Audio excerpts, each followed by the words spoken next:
অন্তর্বর্তীকালীন সরকারের স্থানীয় সরকার, পল্লী উন্নয়ন ও সমবায় মন্ত্রণালয় এবং যুব ও ক্রীড়া উপদেষ্টা আসিফ মাহমুদ সজীব ভুঁইয়া বলেছেন, জুলাই গণঅভ্যুত্থান 2024 পরবর্তী অন্তর্বর্তীকালীন সরকার ভারতের সঙ্গে নতজানু পররাষ্ট্রনীতি থেকে বেরিয়ে এসেছে। সাম্য ও ন্যায্যতার ভিত্তিতে এই দুই দেশের পারস্পরিক সম্পর্ক নতুনভাবে গড়ে উঠবে।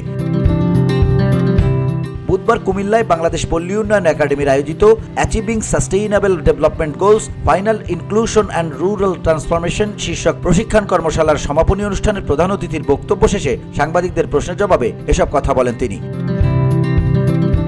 আসিফ মাহমুদ আরও বলেন, ভারতের আগরতলায় বাংলাদেশ সহকারী হাইকমিশন কার্যালয়ে হামলা ও পতাকা অবমাননার ঘটনায় বাংলাদেশের বিভিন্ন জায়গায় প্রতিবাদ ও বিক্ষোভ দেখা যাচ্ছে। এই ঘটনায় ক্ষুব্ধ প্রতিক্রিয়া জানিয়েছে বাংলাদেশের অন্তর্বর্তীকালীন সরকার। বাংলাদেশ ভারত উদ্ভূত পরিস্থিতিতে ঢাকায় নিযুক্ত ভারতীয় হাইকমিশনারকে বিষয়টি অবহিত করা হয়েছে।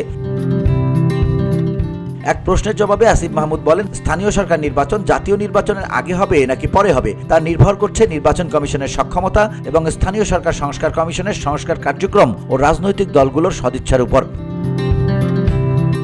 বার্ডের মহাপরিচালক সাইদ আহমেদের সভাপতিত্বে আয়োজিত সমাপনী অনুষ্ঠানে ভার্চুয়ালি বিশেষ অতিথি হিসেবে বক্তব্য দেন আরডোর গবেষণা বিভাগের প্রধান ডক্টর খুশনুদ আলী।